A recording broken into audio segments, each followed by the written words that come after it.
Bonjour et bienvenue dans l'entretien sur France 24. Sa parole est rare. À 46 ans, il est certainement depuis une vingtaine d'années l'un des principaux acteurs de la vie politique particulièrement tourmentée de la Côte d'Ivoire. Tour à tour, chef des rebelles des forces nouvelles, ministre, premier ministre, il est depuis mars 2012 le président de l'Assemblée nationale de Côte d'Ivoire. Mais pour combien de temps encore, au regard des tensions qu'il oppose désormais au président Alassane Dramane Ouattara et à son parti, le RDR? Sera-t-il candidat à la présidentielle de 2020? Maintenant que le chef de l'État ivoirien parle de passer la main à une nouvelle génération. Guillaume Kigbafori Soro est notre invité aujourd'hui. Bonjour, monsieur Guillaume Soro. Bonjour, monsieur Foka. Alors, une rumeur persistante veut qu'on vous débarque dans quelques semaines ou dans quelques jours de la présidence de l'Assemblée nationale. C'est vrai?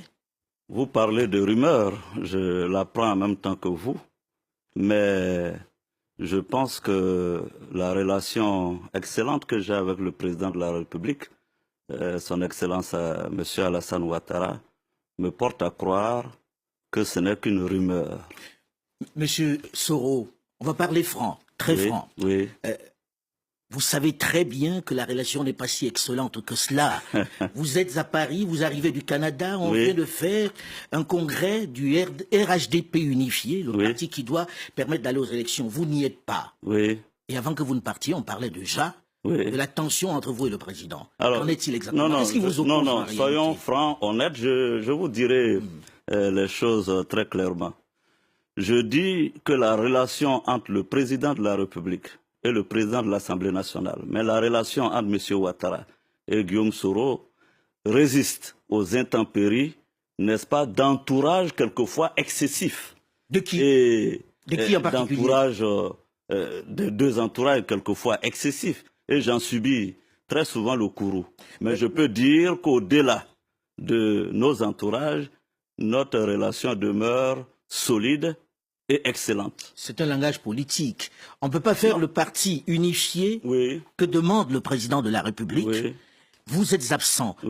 Pourquoi vous quittez le pays avant ce congrès? Monsieur Foka, vous savez bien que j'étais en mission officielle au Canada. Ce n'est pas une mission mais vous que saviez j'ai qu'il y avait ce inventée. congrès. Vous saviez bien qu'il y avait ce congrès. Non, ce n'était pas un congrès, c'était une assemblée générale constitutive. Bien sûr qu'il y aura d'autres réunions, il y aura des congrès, il y aura le congrès constitutif. Mais pour l'heure, ce n'était que l'assemblée générale des membres fondateurs. Ceci dit, il faut que je précise que ma mission au Canada était fixée depuis 1 an à l'avance. Et j'ai tenu le président de la République informé. Donc vous n'étiez pas au courant que se préparait cette Assemblée générale? Je savais bien qu'il y aurait donc des décisions importantes que le président envisageait de prendre. D'ailleurs, pour vous donner plus d'informations, le président m'avait reçu avant mon voyage. Absolument. Mais à l'époque, il était question de la dissolution au nom du gouvernement. Donc c'est quand j'étais en mission, certainement, que la date de l'Assemblée générale a été fixée. Alors on sait que vous êtes opposé au parti unifié, au RHDP unifié. Mais je ne suis pas du tout opposé au RHDP. Donc vous êtes RHDP? Alors laissez-moi exprimer ma pensée. La question donc de transformer l'alliance politique du RHDP en parti unifié a été longtemps évoquée. Ma position est publique et connue par tous les Ivoiriens, d'autant plus que c'est à la rentrée solennelle de la session de l'Assemblée nationale que j'ai fait la déclaration que voici. J'ai dit que le parti unifié issu du RHDP devrait être un parti d'abord inclusif et qu'il fallait donc comme moteur pour la création de ce parti le dialogue et qu'il ne fallait laisser personne, n'est-ce pas, en marge. Mais le RHDP tel qu'il est aujourd'hui, unifié tel qu'il est aujourd'hui, qui exclut de fait le PDCI et Bédié, vous l'acceptez? Vous y adhérez? Alors, je dis que je garde espoir et je suis optimiste. Je rentre en Côte d'Ivoire, je parlerai avec le président Ouattara, je parlerai avec le président Bédié. De toute façon, vous avez bien pu noter que le président Ouattara a affirmé qu'il continuera, n'est-ce pas, de discuter avec le président Bédié. Mais en forçant la main un peu aux partenaires PDCI qui n'en veut pas. Je vais dire, le porte-parole PDCI, Jean-Luc Billon, a clairement dit qu'il n'en voulait pas. Bon, moi, je n'ai pas commenté les propos de telle ou telle personne. Ma position, en tant que président de l'Assemblée nationale, mais surtout, vous savez que je me suis engagé pour le pardon et la réconciliation. Donc, ma posture, désormais, m'impose personnellement à faire en sorte que les deux grands hommes d'État que sont le président Ouattara et le président Bédié ne rompent pas le dialogue et qu'ils continuent à discuter pour des lendemains meilleurs pour notre pays. Alors là, le président Alassane Dramane Ouattara, lors de cette Assemblée générale, dit on va faire un parti unifié pour aller aux élections, pour gagner ces élections, mais on va passer la main à une nouvelle génération. Vous vous sentez concerné? Vous serez candidat à la présidentielle? Ça vous arrange? Non, mais disons que cette posture du président Ouattara, je la connaissais depuis. Naturellement, le président Ouattara m'en avait parlé. C'est pourquoi, quand il y a eu les folles rumeurs autour du troisième mandat, je n'étais pas perturbé parce que je savais que le président de la République, et je peux vous dire, j'ai eu des entretiens importants et intenses avec lui, je savais que le président de la République a toujours eu la posture et la volonté, n'est-ce pas, de passer, n'est-ce pas, le mandat en 2020 à une nouvelle génération. Vous serez candidat? Alors, Monsieur Alain, j'ai toujours évité de répondre à cette question parce que je ne voulais pas ouvrir là une compétition précipitée et anticipée sur 2020. Mais le président de la République, après cette déclaration, je pense que je vais y réfléchir. Mais je n'imagine pas, n'est-ce pas, engager cette réflexion sans en parler d'abord et principalement avec le président Ouattara. Et ensuite Bédié et bien d'autres personnes. Vous êtes plus proche aujourd'hui de qui? D'Alassane Dramane Ouattara ou de Bédié? Parce qu'on a le sentiment que vous voulez mettre la main sur le PDCU au cas où le RDR qui vous rejette, vous fermerez la porte. C'est pas le but? Je ne veux mettre la main sur personne. Je pense que Parce que si vous voulez être candidat, il faudra bien un parti. Alors lequel des deux? Le parti unifié, ça va être difficile à faire. Monsieur Talon a été président au Bénin sans parti politique. Ce que je veux dire, c'est qu'aujourd'hui, j'ai une mission qui est presque un sacerdoce. C'est de faire en sorte que la Côte d'Ivoire se réconcilie. Justement. Alors évidemment, mon objectif est de faire en sorte que le traumatisme créé par les élections de 2010 n'existe plus en Côte d'Ivoire. Nous avons eu des élections apaisées en 2015.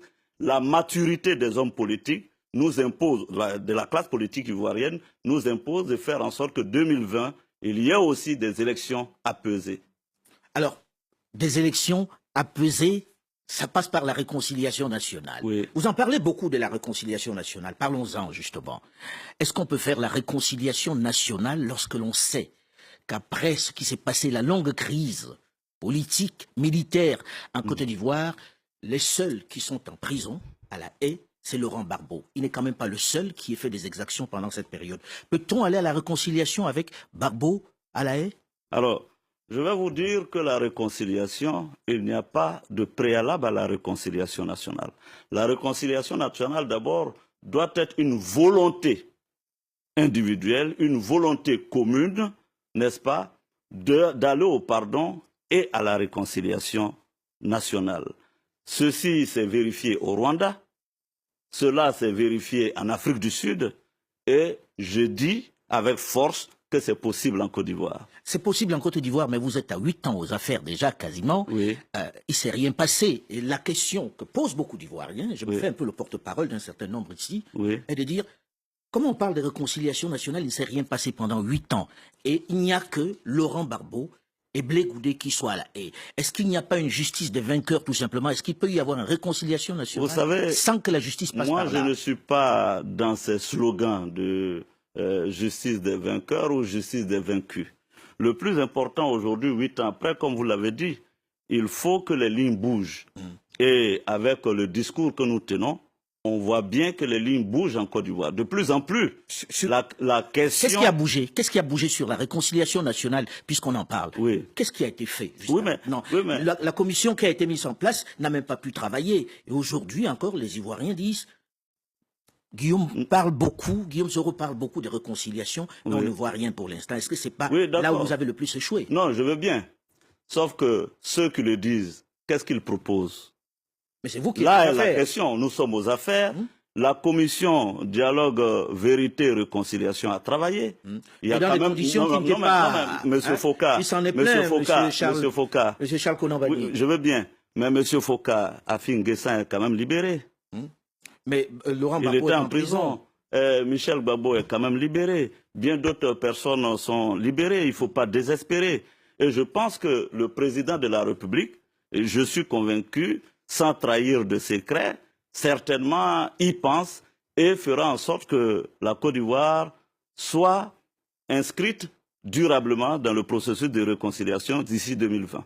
Monsieur Soro, vous aviez promis que vous alliez vraiment aller au fond des sujets. Oui, mais allez-y. Sur cette question de la réconciliation nationale, oui. Vous êtes quand même conscient que c'est le domaine dans lequel vous avez le plus de difficultés. Pas grand-chose n'a bougé. Qu'est-ce qui empêche que les Ivoiriens puissent se réconcilier? Alors, déjà, il faut que les uns et les autres aient l'humilité d'accepter d'aller au pardon, la réconciliation.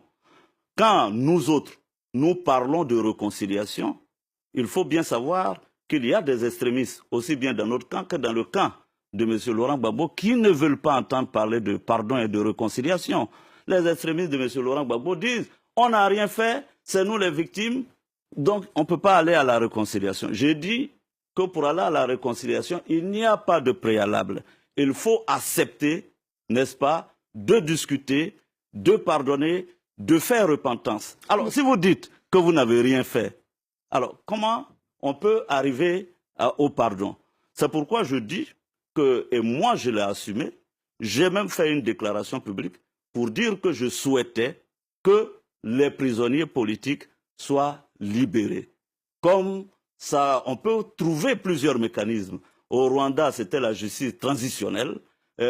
Comme on appelle en Afrique du Sud, c'était un autre processus. Donc, il faut qu'on accepte. Mais pour qu'on y arrive, il faut que les deux camps vous, dans votre camp, est-ce que vous l'avez accepté? Oui, moi je l'ai accepté. Je l'ai accepté. Et moi-même qui vous parle, vous n'allez quand même pas douter de la sincérité de mon propos sur la réconciliation et le pardon, quand mon propre directeur de protocole est en prison. Justement, j'allais en parler. Justement. Donc, je veux dire que mon discours n'est pas opportuniste parce que j'ai commencé à parler de la réconciliation depuis 2004 et que le premier symbole fort de cette réconciliation a été organisé en 2007, le 29 juin 2007, à Bouaké, avec le président Laurent Gbagbo et 6 autres chefs d'État. Donc, je veux dire, ça ne peut pas être un discours opportuniste. Ça ne peut pas être un discours opportuniste, mais on s'interroge si dans votre camp, il y a une réelle volonté d'aller à la réconciliation. Si même à l'intérieur de votre propre camp, vous vous battez. Là, vous évoquez votre chef de protocole qui avait été arrêté, Soul to Soul. On ne peut pas dire que les gens aient envie de faire la réconciliation si déjà entre eux, ils se font la guerre. Et lorsque l'on parle de la relation avec le président Alassane Dramane Ouattara, on se dit que ça procède de la division qui existe dans votre camp. Ah non, je vous ai dit, avec le président, vous ne me ferez pas dire que je suis donc en opposition avec le président Ouattara. Je vous ai dit que notre relation résiste, n'est-ce pas, aux volontés de certains entourages. Je reconnais. Mais pourquoi on arrête votre chef de protocole? Et pourquoi il a des armes? Oui. Il a des armes. Il n'y a pas quelque chose qui se prépare, si on n'est pas encore dans cet esprit de guerre. Non. Qu'est-ce qui fait qu'il puisse avoir des armes chez lui? Non, on est loin de là. Cette question me consume bien des fois. Mais je me réserve d'entrer dans un certain nombre de détails au regard du fait simplement que cette question est en instruction. Et il faut laisser la justice faire son travail. J'ai été Premier ministre, ministre de la Défense. Je pense qu'il y a des questions qui relèvent du secret d'État que je ne peux pas trahir. Donc la question Soul to Soul est une question de secret d'État? Elle relève en partie du secret d'État. Donc vous ne nous direz pas ce qui s'est réellement passé et pourquoi il avait des armes.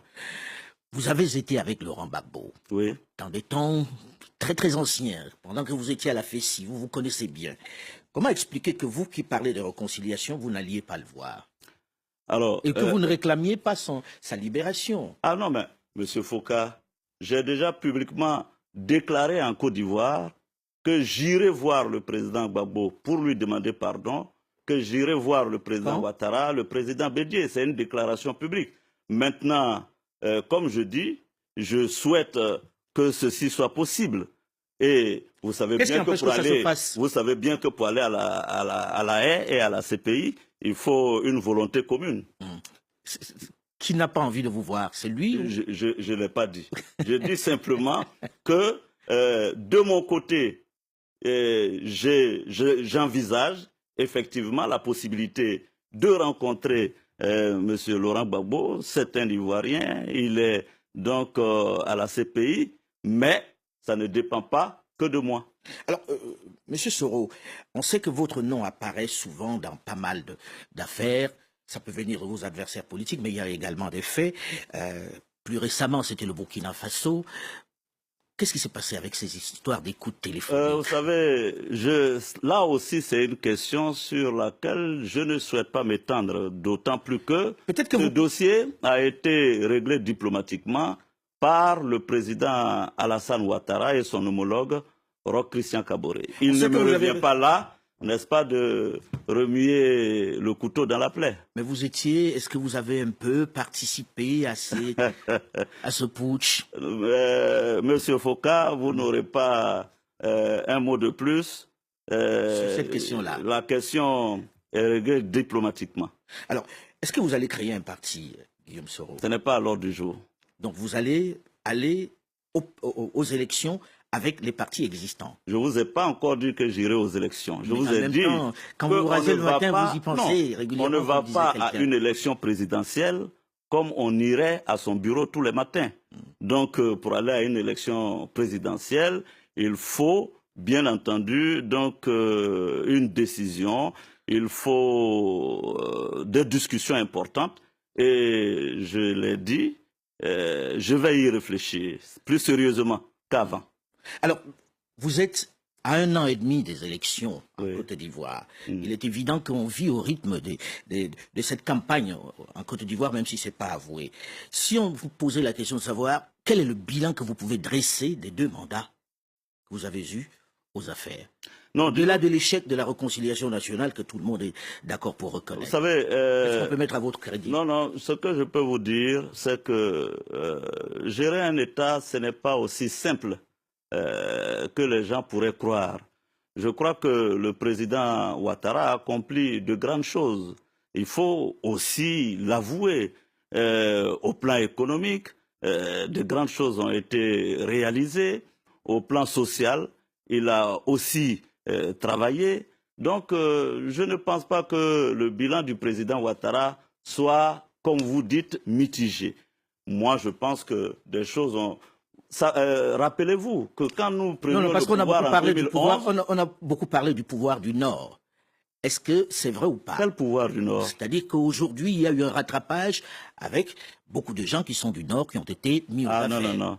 Ça, je ne le pense pas. Bien. Je pense que le président Ouattara est venu d'un contexte particulier.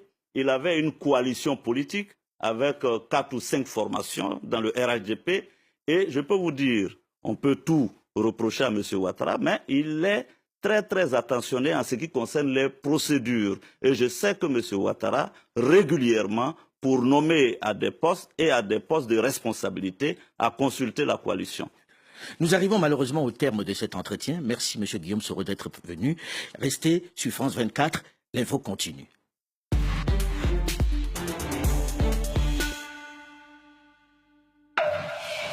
Le Journal de l'Afrique, votre rendez-vous quotidien avec le continent africain. Avec nos correspondants et nos invités en plateau, faites le tour de l'actualité africaine. Toute l'information politique, économique et culturelle d'un continent en mouvement, c'est dans le Journal de l'Afrique sur France 24 et France24.com.